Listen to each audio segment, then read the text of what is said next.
The old world is ending. And we have the opportunity to rethink everything. This is a show about the systemic problems in our world.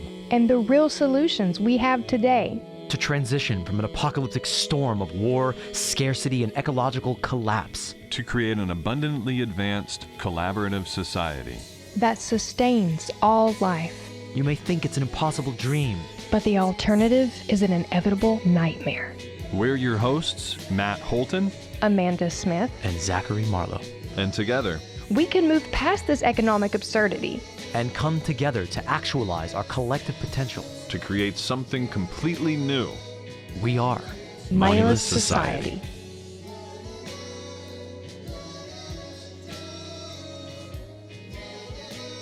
Psychedelic drugs such as mushrooms are now decriminalized in San Francisco. The San Francisco Board of Supervisors approved the resolution this week. The measure says arresting people for using, growing, and distributing plant-based psychedelics should be the lowest law enforcement priority. It also says that city resources should not be used for investigations tied to the use of psychedelics. All right, who's ready to turn on, tune in, and drop out? Today is a very special episode of Mindless Society. We're going to be getting into the topic of entheogens, plant medicines, psychedelics. So our guests today are Larry and Carlos from Decriminalize Nature, two people that I was very lucky to just pretty randomly reach out to on social media after they just posted some of these really beautiful messages that just really resounded in me. So I reached out, we got in touch, and we had a series of calls that just I just felt so great about them all that there was just such an alignment, such a richness, such an advanced awareness that these substances, these experiences that have had such an impact on my personal life and have such an important role in the transitioning of our society, of the way we see the world, of our relationships, our communities. So that's really the topic of our conversation today. And I just really love to toss the ball to either of you to tell us what it means to decriminalize nature. And what a fucking absurdity that nature is criminalized. That was a big, thank you very much, Zach. That was a big question we had at the very beginning. How absurd is it that nature is criminalized? And we want to sort of work with that in terms of our name of our organization, you know. I'll let Carlos go a little bit into that in a second, but I think that's something that is really key here. We really want to bring that conversation back. What is our relationship with nature? Who is nature? Are we nature? Are we part of nature? Are we criminalized? Are the plants criminalized? Like all these different concepts, you know, that we're talking about. And I think we even kind of, you know, was it Bill Hicks, you know, said that doesn't making nature against the law seem a little unnatural or something like that. So there's some history there in terms of this terminology being used in the past as well. But yeah, it's something that we really want to bring forward is this conversation around nature and having the empowered process around your own healing plant medicines, being able to cultivate your own, being able to engage in a natural process that we've been doing for thousands, if not more, years over across the planet. Go ahead, Carlos. Yeah, well, that was my reaction after my first journey, a 5-gram mushroom journey in 2018, which kind of smacked me in the face with intensity of deep connection with spirit, the interconnectedness of all. First experience was awe. What the hell was that? But the second one was, why are these illegal? This makes no fucking sense. Why are we criminalizing these things that can heal people, particularly their nature? So, yeah, it sort of emerged in terms of a name, it emerged in a group discussions. Like, what is it we're really trying to do here at the core?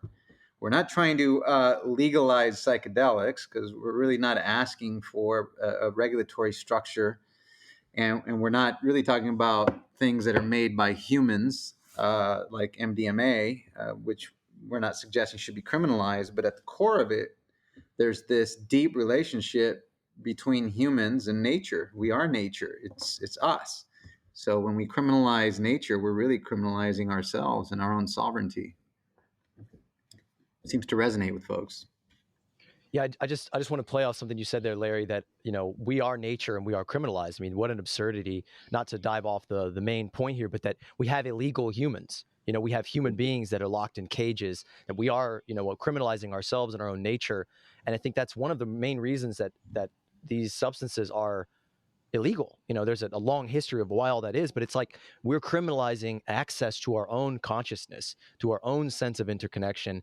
And it's literally illegal to go beyond the bounds of our own experience, for people to explore their own minds. I mean, how can a nation say that it cares at all about freedom if it is literally saying through its legal structure, you are not allowed to think these thoughts. You are not allowed to access your own mind. You are not allowed to eat something that grows out of the ground and connect with nature in this primal, ancient, potentially formative way in developing who we are as, an organism.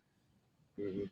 Or now take it to the next step. Or what we'll do is we'll take those plants and mushrooms that are in the ground that your ancestors have been working with.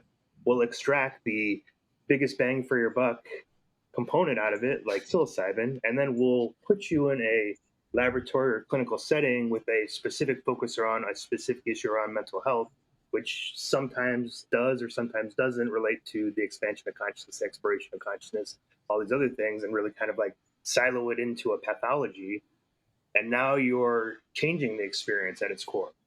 Why are we depressed? Why are we anxious? Why are we have all these other mental health issues? Sometimes it's not just about the issue. Sometimes it's about lack of connection, or needing to be reconnected to the sacred, or to community, or to nature, or to each other, or those different types of things. So I think, we're seeing this sort of next step where there's this extractive process that's also trying to like box this thing that's unboxable.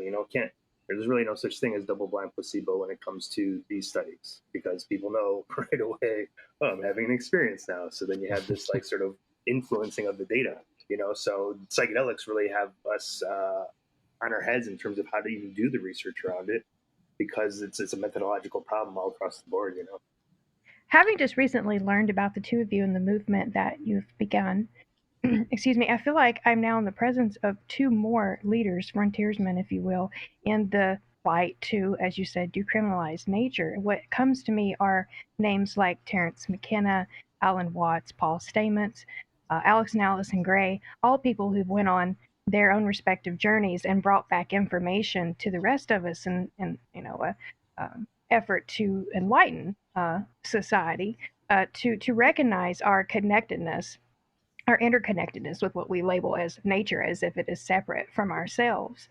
I understand that you, Carlos, you studied or are interested in, or maybe have some degrees in, I'm so sorry, anthropology. I know you're a biologist, right? When it comes to Paul Stamets and his assertion that we are essentially some extension of fungi, what is your take on that? And if I could couple that with another question, in observing tribes that you've visited, have you made any observations that would fortify that claim? Well, I think that's probably more a spiritual statement by Paul, less one that science might find evidence to prove. But I think there's definitely a strong relationship between us and fungi. For myself, I see the plant and fungi medicines as portals, portals into higher awareness, deeper connections, spirit. And I know sometimes we kind of get fixated on the specific plant or the fungi or the thing that gives us the experience, but then really for me, it's what's beyond that. What's the messages that they bring? And what's really fascinating for me is the interrelationship between us, our consciousness, and the compounds that are in these plants in a deep way, them as beings, the plants as beings, which now gets back to the tribes that I lived with. There's really not a big separation. If you go into, like, I lived with the Ashwad for a while in Ecuador when I was a young person, and there's not a strong distinction between we are human and that's nature over there. It's all part of the same community. The plants are part of the community, the animals are part of the community, and it's very much an ecosystem approach to life. As opposed to in the West, it's very much a me approach to life, and how does all that out there serve me? And so I think if Stamets is talking about us and the mushrooms as being related as relatives or as family or even as coexisting beings, then yeah, I think there's enough science to prove that for sure. Interesting. So I think it's one of the things that I really resounded so heavily with you guys with in our first little conversation. We just really just dove right into it, and it was just click, click, click. And one of the things we really had this really powerful connection over a story that I shared from an experience that I had taking ayahuasca. And as you said before, it's very much a being. It's very much not just a bunch of chemicals that affects the brain in a certain way.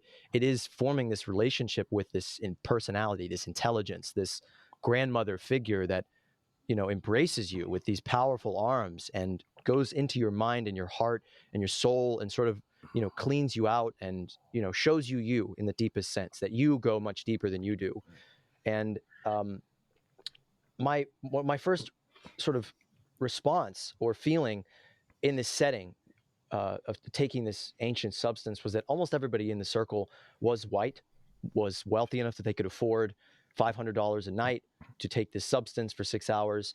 And it really just made me feel like I thought about the single black mothers and the people that I saw working in gas stations in Southwest Atlanta. I thought about the scars in the face of the 16-year-old that tried to rob me. I thought about all these people who didn't have that opportunity, that were the people that I would most like, I'm losing my mic here, that would really most benefit from experiencing these substances, these healing substances that, as I could just so powerfully see, break us out of the mental chains of slavery. So your work is really not just about plants or chemicals or, eating a mushroom and tripping out at a tapestry. It's really about healing our relationships to community. And it's a very powerful bottom-up approach. Can you talk about that? And please hit that thread, that beautiful thread you hit about money and decolonizing the mind and all those things we said in that first conversation. It was so powerful. Carlos, why don't you go ahead and start, and I'll add some of that in the end there. Yeah, you're gonna get us all riled up now, Marlo. We are a liberation movement. Fundamentally, my hero is Harriet Tubman. We are about ending the slavery of humanity in our consciousness. For the last 4,000 years, we've seen a narrowing of consciousness of humans away from the ecosystem, away from greater awareness of interconnectedness, towards a narrowing of awareness towards self, a disconnection that's led to depression. It's led to higher rates of suicide, lack of satisfaction about life and the meaning of life. And we're heading down that trajectory, and the effect of these plants have an opposite effect. But what you're talking about is fundamental to the cause. We are here to liberate the minds of those people who need it most, which are the most marginalized in our society, who have the least access to healthcare, the least access to mental health care, the least access to resources. We live in an extractive society that really extracts from some to the benefit of others. And melanin is one of the strong tools to other, because it's hard to other your own family, right? So you have to create an other to extract from. And that's what really fundamentally you're describing. So when we started as a movement, we give a lot of shit and we get a lot of shit in this movement, this Decriminalize Nature. And that's really why we're here. We're here to disrupt the system because the reason we get a lot of shit is because we are here to advocate for the most marginalized in society. Because if we're not doing that, then we're doing against that. We're actually supporting a system that is increasingly hurting the most marginalized. So we always, whenever we're making decisions, we're thinking about who are the most marginalized in society and how can we ensure they have access to plant medicines. And so you describe, the African-American single mother, or I like to think a lot about, the cholo, the brother, the thug, these are all things that are terms used in society. People who in society have been discarded, but they are sacred beings. How do we create a system that serves them? And the therapeutic model does not serve them. We're not against therapeutic model, but that system won't serve, the brother in the hood or in the barrio who comes from struggle. The medical system won't serve them. They typically don't have insurance. And then the corporate system, as Larry was mentioning earlier, isn't going to serve them because it's designed to control the medicine given to you as more of a tool for sedation than a tool for liberation. So we are about liberating the plant medicines, grow, gather, gift model, building local economy to make access ubiquitous for the most marginalized amongst us. And frankly, that's why we get so much shit. And we're not going to stop because we know that's why we get a lot of shit from the corporate interests and their proxies. And I think a big part of that, as Carlos was saying, is sort of we're really a model of abundance, and models that are running the world today are models of scarcity, right? Monopolize, control, patents, intellectual portfolios, all those different types of things, right? And so I think that's exactly the point. So we're saying to people, no, you don't have to go to that pharmacist to get your medicine, or even that dispensary. Like, you can grow your own. And I think that's something in relation to this policy that's kind of just starting to come about with cannabis now, but they still limit, like, you can only have this many plants or whatever else. Like, you can limit a plant anyway, right, or an allowable amount, right? They call it allowable amount, so they make you feel like, oh, thank you so much for allowing this amount to us. What actually they're saying is, when can we arrest you again? Okay, so so this model of abundance and a model of scarcity is kind of the dynamic that we're playing up against here, right?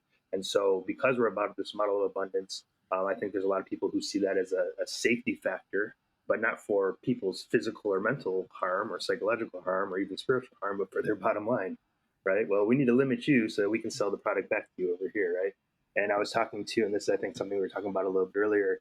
I was talking to an economist not too long ago, and I was saying, hey, what isn't? I mean, economists, you hear about these things. Economists, I always think it's related directly to economy, but he says it's a little something different. And I was like, so what does economists really do? He says an economist studies scarcity. I was like, oh, that's very interesting. So what would you do if there was a model of abundance in front of you? And he was like, well, we don't really have a model. What? So here we are. We have a scenario where the people who are supposed to lead us out of scarcity and into abundance don't even know how to talk about abundance because it's not part of their structure or their system. So we're stuck in being defined by these people who don't have an understanding. And I'm not saying everybody, just the general model, the system, doesn't really have an understanding for how to study a model of abundance versus a model of scarcity. So we're kind of like playing, and Carlos gave a great talk at the Expo not too long ago, playing with these like paradigms of words, paradigms of consciousness. All these different things are rubbing up against each other. And psychedelics are kind of, or entheogens are kind of like helping us see where are these boundaries at. What's the difference between abundance and scarcity? What's the difference between control and emergence? What's the difference between hierarchy and horizontalism, or localism, or globalism, and bringing in localism so you don't have to. We see with COVID and everything else, these big supply chain issues that happen. Well, let's make it local. Let's make sure that power is in our community, that we know who everyone is. And it's something Carlos has been working a lot with Oakland, is the Go Local initiative. I think, as probably everybody on this call, I think this is really the way to move forward in terms of these types of policies. Just to build on that real quick, so one economist that was recently turned on to by one Marlowe, Jeremy Rifkin, talks about what happens when we have abundance. It was an incredible concept, that we have an economist who's actually talking about what happens when abundance emerges from technological disruption and revolution that we're currently in. And in the end, it goes to localism. And the case he lays out that now we're gonna find ourselves by design building local economy within the context of abundance. Yeah, man, I'm there. Yeah, you guys hit so many of the words and concepts and ideas that we were really working to push forward. From the word access, which is one of my favorite words right now, because we want to transition more away from an ownership model to more of a stewardship model, towards a shared ownership or shared access model for the means of life. That the means of life have been criminalized. And have been captured through an illegal or a criminal legal practice, an insane legal practice that says, oh, I'm going to take this land, I'm going to take this water supply, I'm going to take this forest, this land that gives us life, this food, all of these things that we all rely on, and give it to one person to own and control, which is essentially what's being done with our consciousnesses, with our minds, with our culture, through media, through the capture of all of these aspects of our society through money and through the ownership impulse. So really all of this just perfectly cycles back into really being, in terms of like the spiritual growth and the personal change and that understanding of interconnectedness that happens through entheogens, psychedelics, plant medicine, whatever you want to call them. It really brings us to, shifting into the collective and shifting into how do we conceive a localized, abundant system ourselves. And that's really what we're trying to facilitate the dialogue and actually, work toward organizing the shovels in the dirt to create, the boots on the ground. We want to actually, move away from this total top down, like, well, we need to make this happen. We need to make this change happen, and do what you guys are doing on this local level where you're working to get things changed where you are and empower people from the ground up to meet their needs and this need for a psychedelic abundance. So I think, Matt, you had something to say.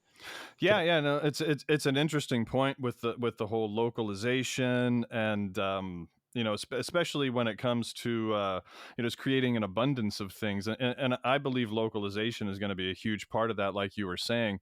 And it's kind of a timely conversation because I actually just got this machine called FarmBot in the mail. I had made a post about it on Facebook earlier today, and of course, in my opinion, it's this wonderful solution. It's a CNC automated farming machine. The thing will literally plant seeds for you. It'll weed by pushing the weeds into the soil and smothering them.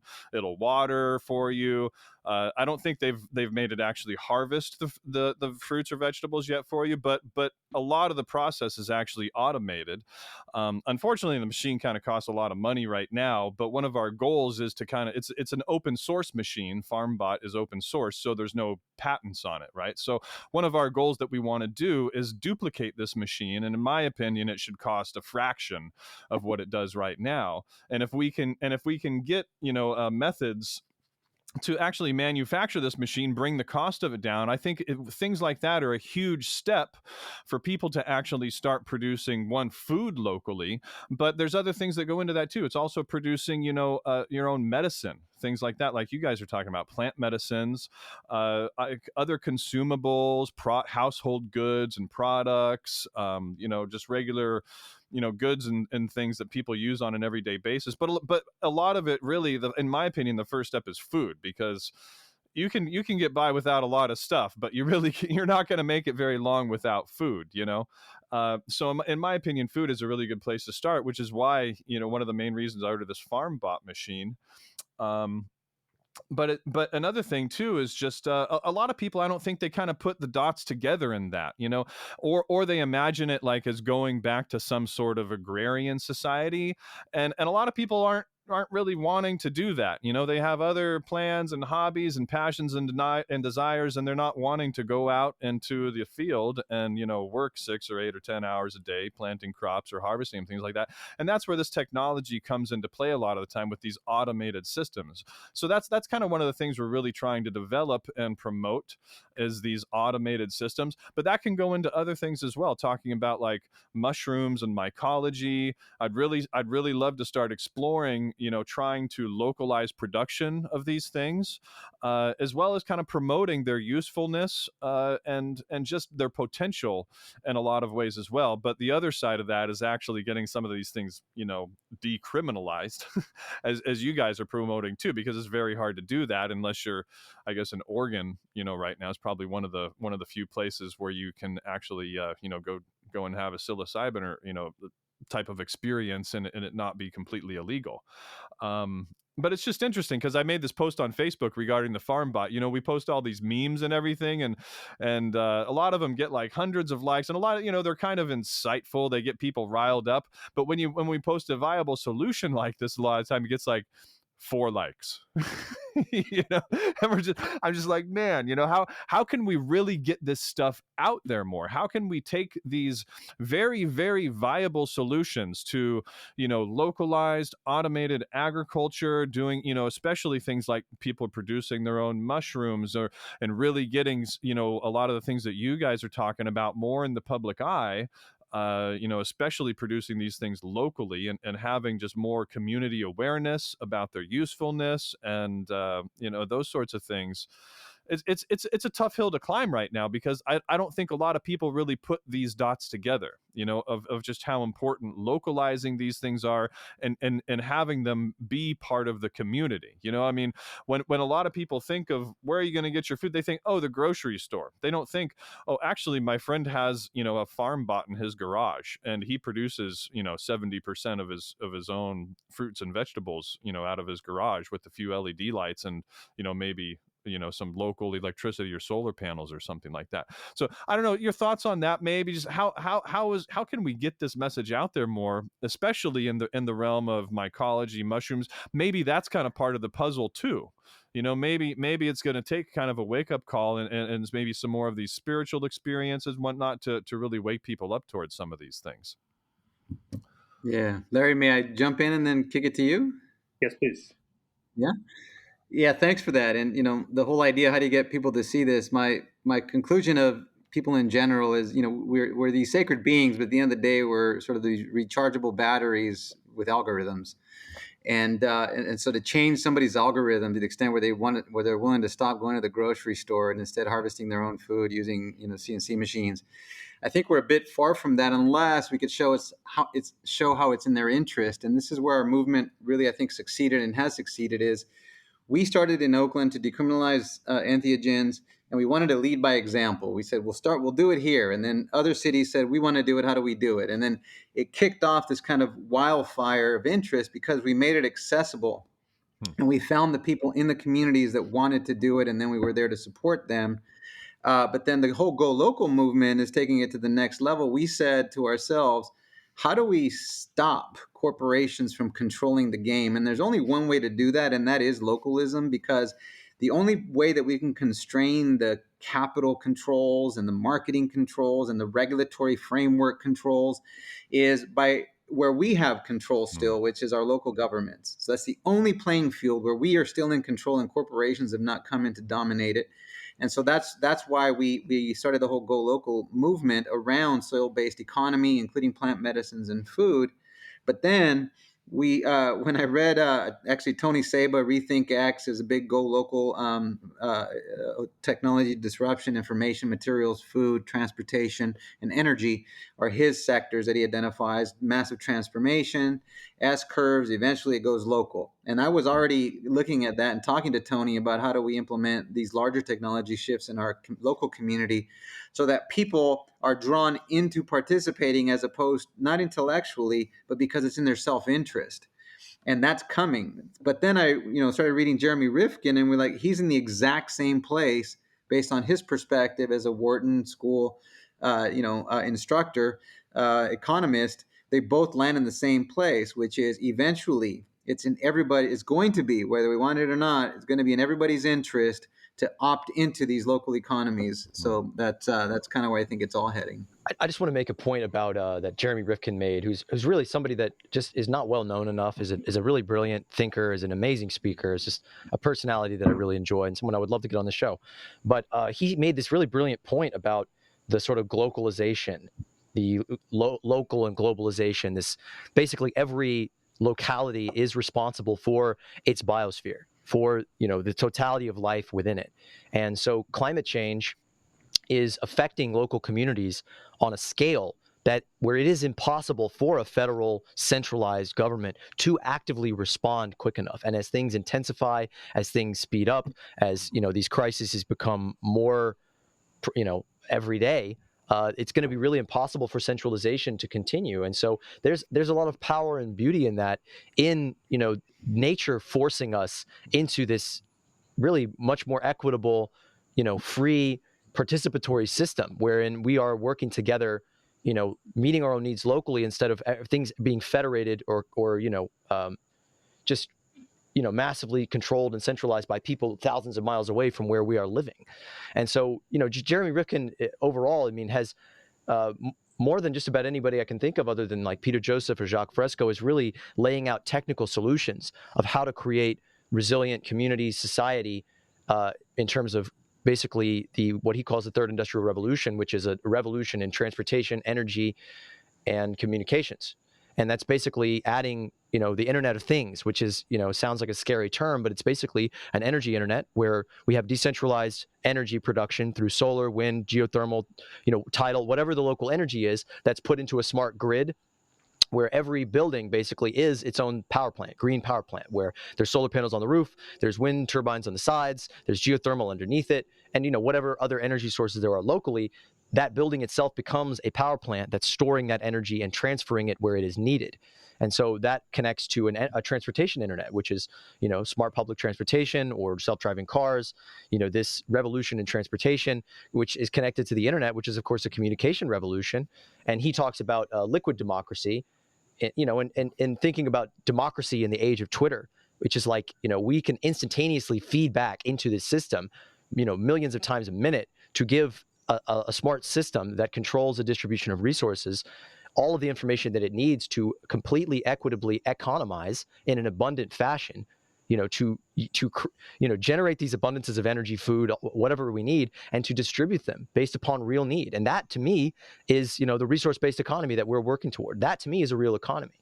And so how do we get there? One of the biggest steps is changing people's minds, helping people see this beautiful transition that that is capable. And I think that entheogens, psychedelics, rituals, experiences, like nothing short of an experience of life can change people enough to open them up to these wonderful possibilities that exist underneath our feet. So that's really, such an integral part of this process, is using these ancient tools, these ancient medicines, to open people up to the possibilities of what we have to do, so that we can adapt to our environment. Because this stuff isn't some radical political platform. It's adaptation. It's evolution. Amanda, you're burning with the desire. I'm glad you can tell, because I think I'm quieter than usual today. Your cat ears turned red and your eyes started to glow. I felt it on the inside. No, I took my plant medicine today, and I'm just sitting here, being chill and listening and observing, and it occurs to me, being so new to your efforts, and I realize most of our listeners probably are too.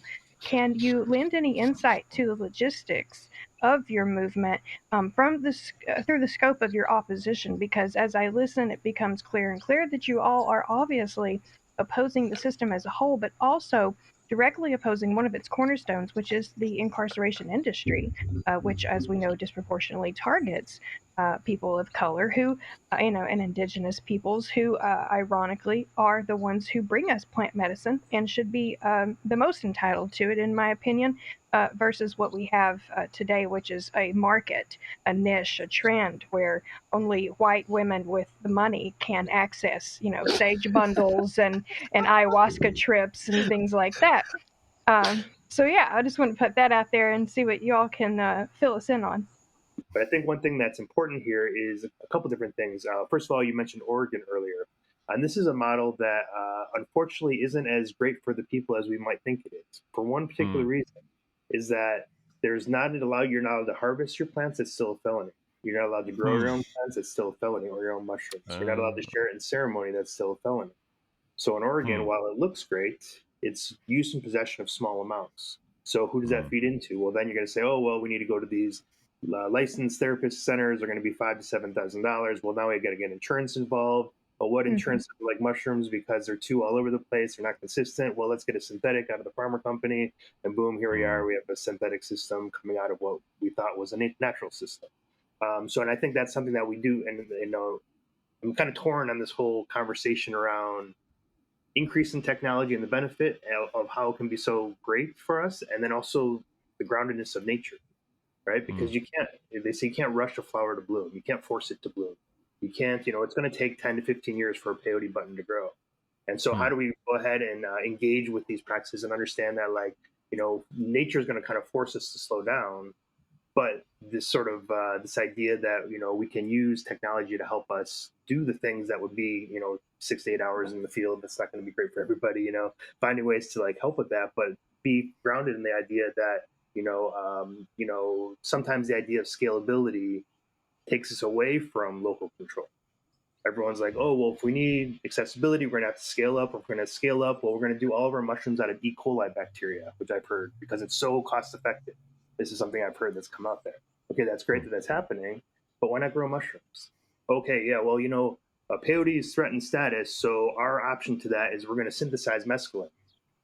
Well, hold on, why don't we just grow more peyote buttons? So it's like there's like this fine line of sort of how do we balance the two of yes, we're moving towards this sort of more technologically advanced and useful and effective ways of using these tools to help us, while also saying wait a second, we don't want to get totally taken away from that and sort of forget the lessons that nature have been telling us, right? And so balancing those two, I always think about what is it, biomimicry? I mean, that's such a beautiful thing. Utilizing technology and utilizing what's been evolving for thousands of years on the planet, and being oh wow, here's this other thing. So yes, that's just one thing I just want to say about that.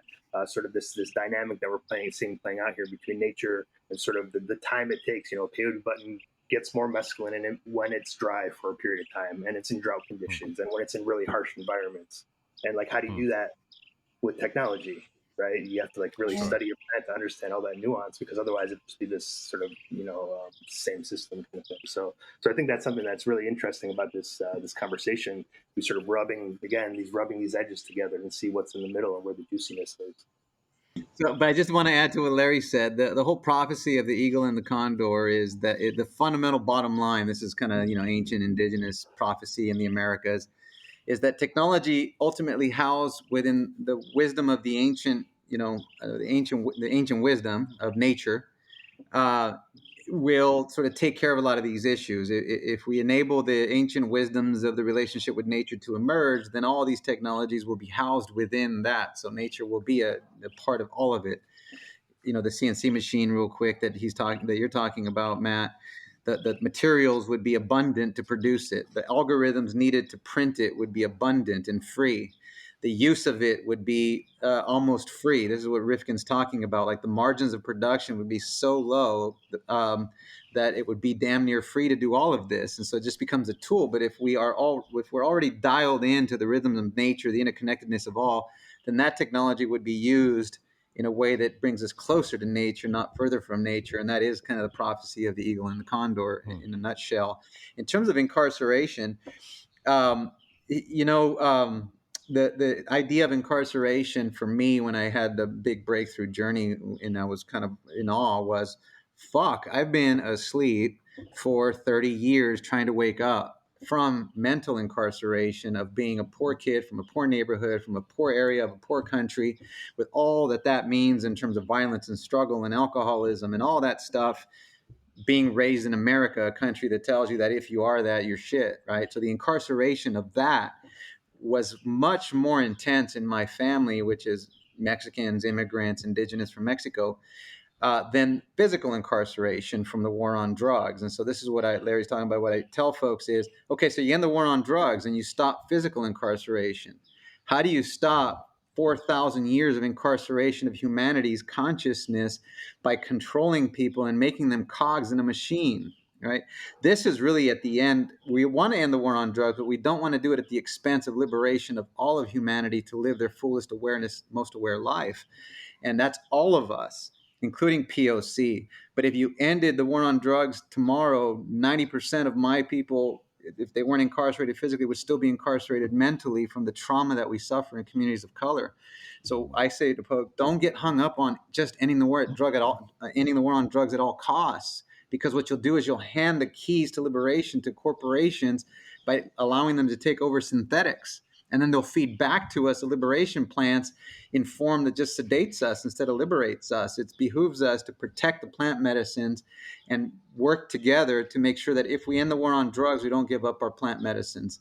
So we want to end the incarceration of POC and the war on drugs, but also all of us who are incarcerated because of the war on consciousness, which goes back 4,000 years. I couldn't agree with that more. And essentially, it sounds like you're saying ending this capitalist, money-driven, profit-driven system is the cure, the antidote to that incarceration of our mentality and our spirituality. And just to piggyback on what you said and what Larry was talking about earlier, I wanted so much for him to know that I couldn't agree more with the points he was making regarding how we have to be careful how we pair nature with technology and trying to provide access, I think is what you were saying. I remember writing my high school paper on the legalization of marijuana, and it's so trippy being a person who was alive before before marijuana was legal, and now that it is legal, quote unquote, or decriminalized in some ways. And even then, at that age, I knew, and as a lot of people did and know, it would take a matter of profiteering to provide access to marijuana. And I just hear that being a recurring theme in what both of you are saying is basically, as long as there is a paywall in front of the access to these plant medicines, then even if they become legal or decriminalized, we still have to scale that paywall, which is still going to keep most people in a state of incarceration mentally and spiritually.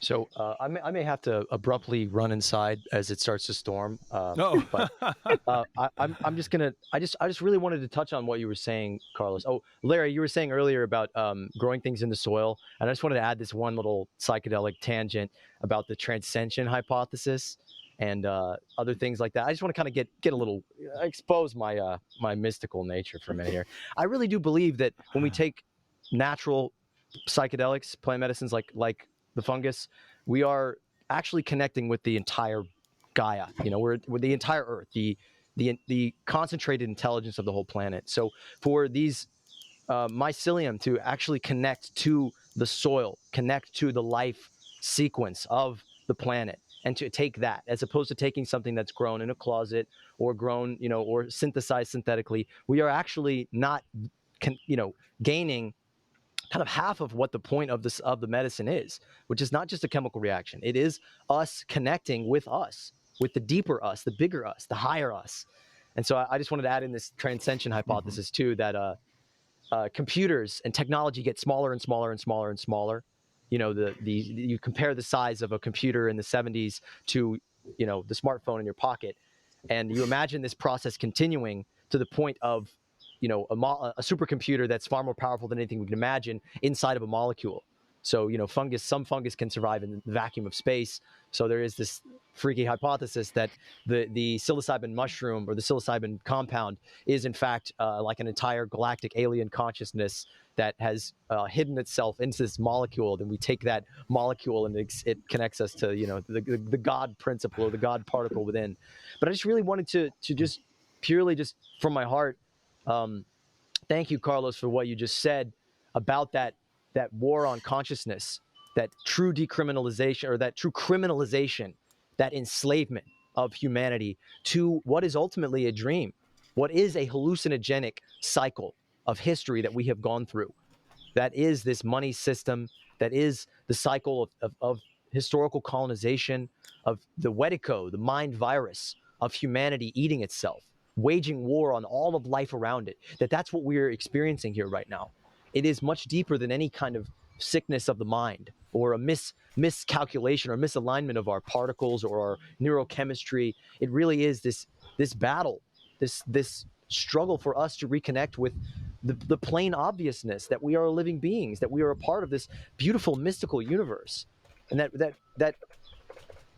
that process has been taken from us. And you know, the severing of peoples from their medicines, from their rituals, is a tremendous aspect of that we have been culturally smashed. Like, all peoples were at once indigenous in the way that we lived in tribal, communalistic, egalitarian cultures, deeply connected to the localities that we lived in, the nature, you know, and that was taken from us, all of us. And we were brought into this enslavement of this monetary existence that we have to chip away at each other and take from each other and exist in this enslavement.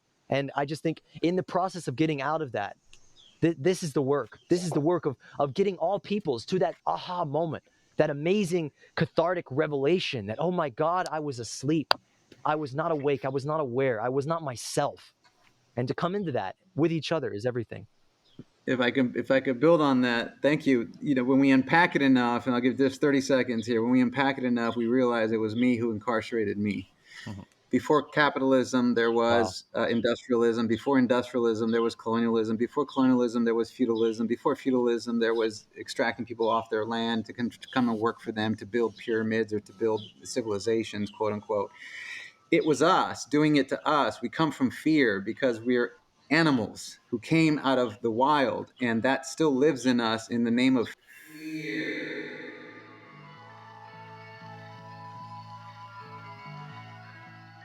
Cliffhanger. I think he let go and learned to live from love and ceased to be connected to his body and floated off into the ether and connected with his past lives and astral projected to the cosmos. Honestly, it's interesting because he's talking about the same thing our last guest was, as you know, controlling versus what was it? Basically, you know, just cooperation or just compassion. You know, coming from that sort of a standpoint. So, little technical difficulties like these are a perfect time to remind you that we are the underdog. We are against the ropes, doing all this on our own, DIY, local, and organic. You can keep us going and going further by liking, commenting, subscribing, doing all the things to give us engagement to help this monstrous algorithm support our content. If you're listening on an audio platform, please do us a favor and leave us a review on Apple or Spotify or whatever platform it is. Give us feedback. That really helps us show up and it helps more people connect with this complex, difficult, and liberatory message. Content like this is not as popular as you'd think. And groups like Decriminalize Nature, who are literally trying to give away free drugs, are struggling against the astroturfed mega machine. So we need all the help we can get.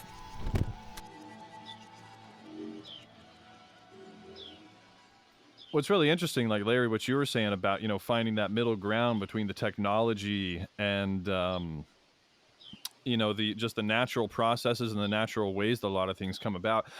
And it's the exact point, like, that you were both hitting on earlier too, essentially just kind of getting the capitalist interests out of this a lot of the time, because a lot of it does come back to the profit incentive, and even not a lot. It's actually fear of, I think, loss of money, just getting sued a lot of the time, people doing things wrong, and then you lose everything from some giant lawsuit or something like that. So everything has to be completely perfect, and everybody's afraid of losing their business and their livelihood and all this, when in reality those mistakes are going to happen from time to time. But the more educated people are, and the more we can bring everybody up to speed, kind of all on the same page, and really get the conflicting interests out of the picture, I think the more we can actually harmonize technology with nature.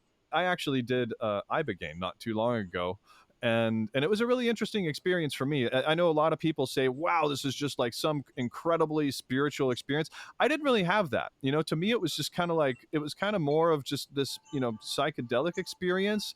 And the people that I did it with, they weren't that surprised, because I've kind of had a lot of trauma in my life. And they said, a lot of people that have had trauma, they don't really find it like as intense or like as, super deep spiritual experiences. Just kind of like more of a trip or something like that. And so they weren't really too surprised that I didn't like, see this entire past life thing come up, or I didn't really just have some like profound, deep, spiritual experience on it. It was just, but the one insight that I did come away with a lot, that there was a lot going on in my head during the entire thing. A lot of it you don't understand. It's probably doing things on a deeper level that you're not really too aware of.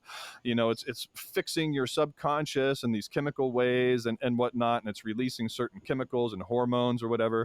But one thing that I really did find very, very good was just, when the experience got to be a bit too much, you just disconnect from it. You relate to the observer, essentially, that's not emotionally attached to this entire thing, and you just step back and you say, okay, where's the observer? Where's the being that's witnessing all of this, that's not actually part of my head? All this stuff is going on in your head and you literally can't escape it. And there was a part of me that was just like, okay, this is a bit too much, I'm just going to be the observer now. And Ibogaine is actually a substance where it helps you build new neural pathways through chemicals that it releases. And so in a habit of doing this literally hundreds of times over the course of 8 hours, this habit of just stepping back and being the observer almost kind of just becomes consciously ingrained to a little bit over the course of doing that for so many hours. And that was actually, when I was telling the guy that, I was doing this whole thing with and kind of administered the experience, he's like, that was actually probably one of the most common takeaways that people really get from all of it, is just kind of being able to step back from the experience and be this observer that's not as emotionally attached to the entire thing.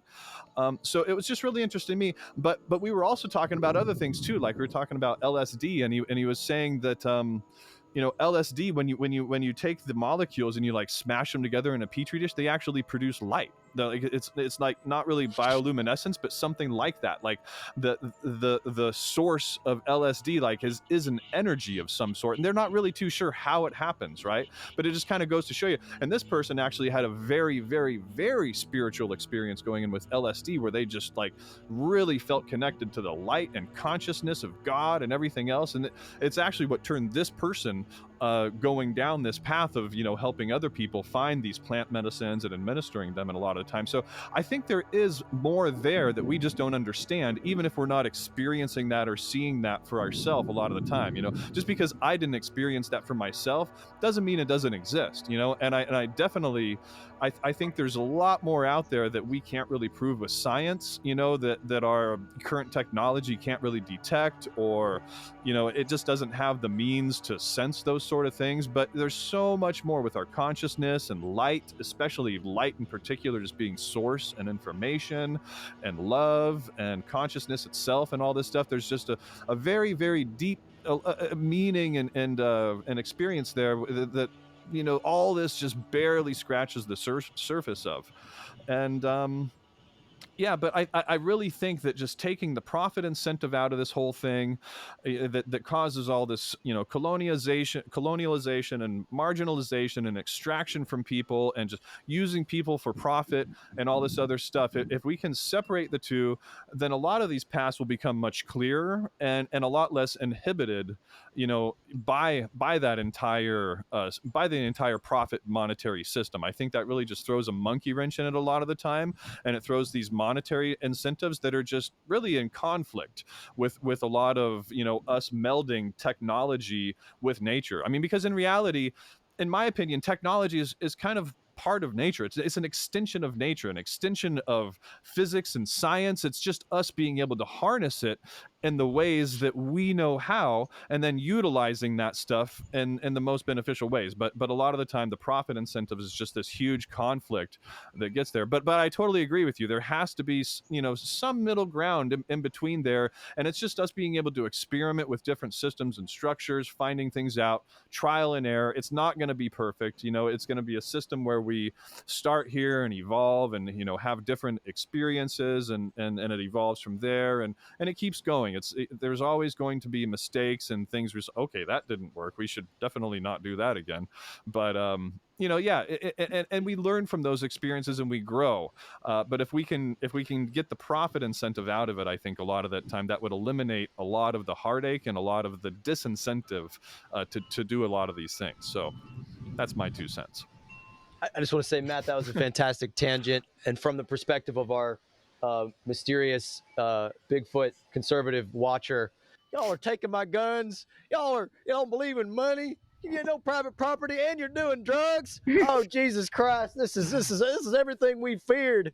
No, that was a really beautiful tangent, and I think this is a topic that is so powerful because we are dealing and dipping into consciousness itself, raw consciousness. And I think when we scale the psychedelic experience to what we are trying to create on a collective level, because these things do occur in our own head, even if they tell us or show us how to go outside of our own head. We have to create structures and form these compounds within ourselves that have that effect on the world around us, that we are the hit of acid on the world's tongue as it is going through this fucking crazy ego death, that we have to be that response, we have to be that influence in people's lives, and we need to,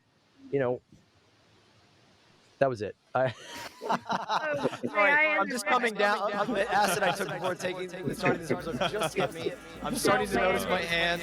Oh my God. Everything is moving and changing, and everything's particles bumping into each other. Nothing is solid. All is love. It's great. It's great.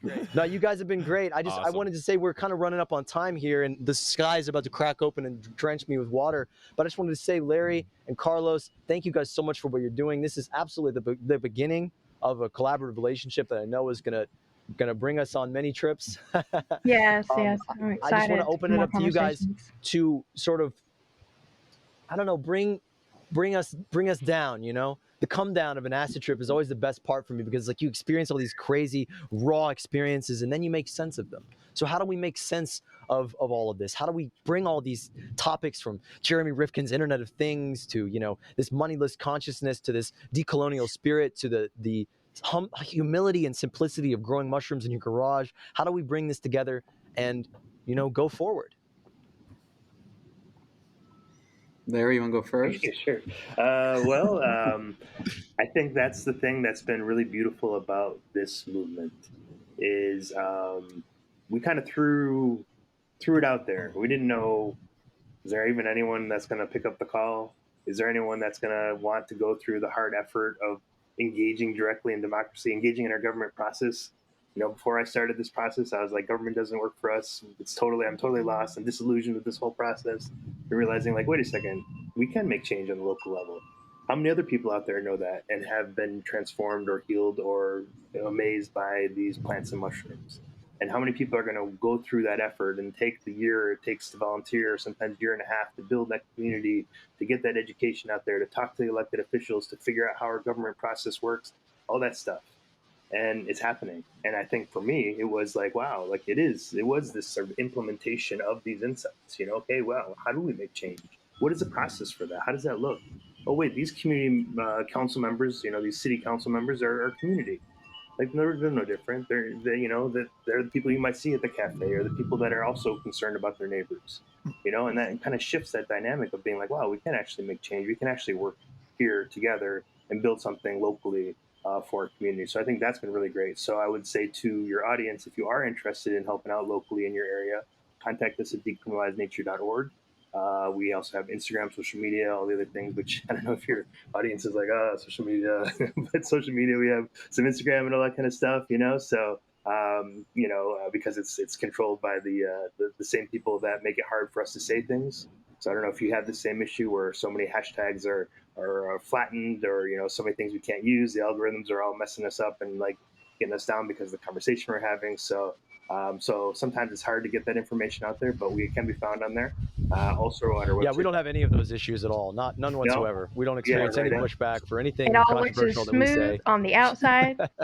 There you go. That's how you do it. You got to make it look smooth, right? So that's great. And then then we'll help you. We'll give you the tools. We're really here to empower local leadership. We just are there to support. Hey, this worked in this city. This didn't work in this city. Hey, we have a tool packet here you might want to use. This is how you might want to strategize for the city council member. This is how you want to do grow classes, so your community knows how to do this work. This is why we're doing what we're doing in relationship to the corporatization and all that kind of thing.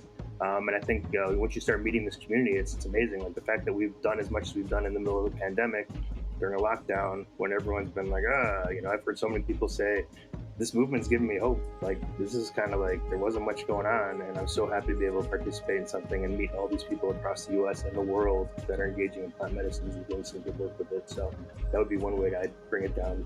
And then Carlos, wrap it up there.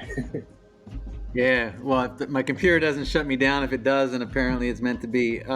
For the, I imagine your audience, if they're anything like you all, are very frustrated with the world, and it can be a bit much to look at this daunting task of this, fucked up world that just wants to extract, and what do you do? And it seems so overwhelming. I'll just share the message I got in my first mushroom journey that set me on this path. There was two primary messages that came from wherever. One was be beauty, no fear. And that was because I was addicted to fear from the trauma I experienced. And so when I feel fear, I transform it into love, and from love emerges beauty. So that was really, what that means is don't be afraid, step out. And then the other thing it said was, don't say it, be it. Like you could talk all day, no one's going to listen because everybody's stuck in their own mind. Go do the work, transform things. People will see it and be inspired by what you do, not by what you say. So to all your listeners, find us and we'll work and let's get to work. And it's just little steps, because the therapy is in the walk, not in the win, right? You don't have to win anything. Just walk every day doing the work in your own little way. And that's where the healing is, that good therapy. So that's really it. And find if not us, then find someone else to do the work with. And again, just enjoy the work and be beauty. Awesome. Well, we love the work that both of you do. And thank you so much for coming on the show. We appreciate it. Go ahead, Amanda. Did you want to add one last thing there? I just wanted to offer up a statement that I took in listening to one of your previous interviews, Carlos, on, I think it is it was a YouTube channel, Simulation. And I loved it when you said life That's is my nothing. friend's channel, Atlas. Atlas, yeah. I I loved it when you said life is nothing if not trippy. And I think that's another really important thing to embrace, that these ventures that we're all setting out on, they're not going to be neat and linear. There's work to be done and things to be to be learned and experienced, and growth. That's what growth is it's trippy. So I just want to echo something you said in your journey, that and my experience on ayahuasca. I had this vision of this great locomotive that was devouring the land beneath it to power it in its path of this pointless progress, to just destroy the world underneath it, just so that it can keep going forward. And I saw Crazy Horse, who's one of my heroes, and this band of these beautiful horse, riders on horseback with bows and arrows, and they all fell. And I saw Crazy Horse, and he looked at me in the eyes, and he said something as he perished. He said, the most powerful thing you can do to an enemy that wants to destroy you completely is to be beautiful right in its face, to stand against it as this symbol of something sublime, of something that it cannot be, that it cannot understand. And I think as we experience so much pushback in the simplest things that we're trying to do, to live, to drink clean water, to feed ourselves, to not die, to not set our planet on fire on purpose, that we face extreme opposition every single day. And, that little win is in the walk, is in being on the walk, is in not being a part of that thing. And there's a tremendous amount of compassion that comes to looking at all those people you see in the world that have so much ignorance and hardship and pain and ugliness in them, and to think about you in your worst moments, and to think about the power that one hit of acid, that one bite of mushrooms can unlock in you to change in yourself. That I think that people find it hard to imagine the world changing because they have not changed in themselves. But any of us that have personally changed, and I look at the person that I was 5, 6, 7 years ago, and I was a fucking wreck.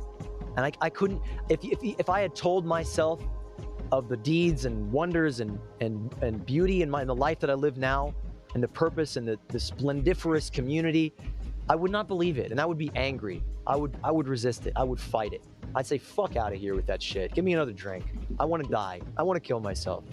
That makes me sadder than anything. And that's a response I get a lot, is people that are afraid of this. But I think that as long as we continue to be that force of nature, that reinforcement, that, beautiful experience in the people around us' lives, as you've gifted us with this experience today, as you said beautifully, this is the walk. This is the destination.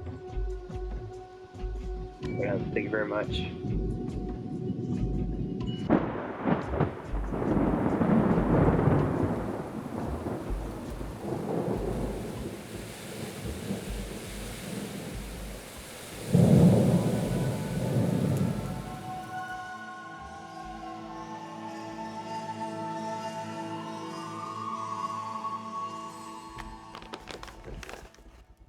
Mindless Society is a non-profit organization. please consider supporting it. You guys, we really need money. Mindless Society is a labor of love.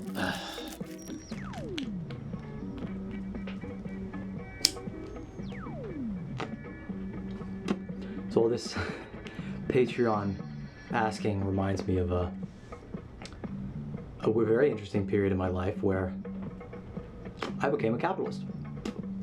I would purchase commodities where they were cheap and send them far away where I could sell them for a profit. I had a couple of guys working under me. I was a job creator. I was a drug dealer. I sold weed and psychedelics. I was terrible at it. I was really bad at doing that thing where you get something out of people, because I knew I was giving them something beneficial. I knew they wanted it, maybe needed it to escape their miserable lives.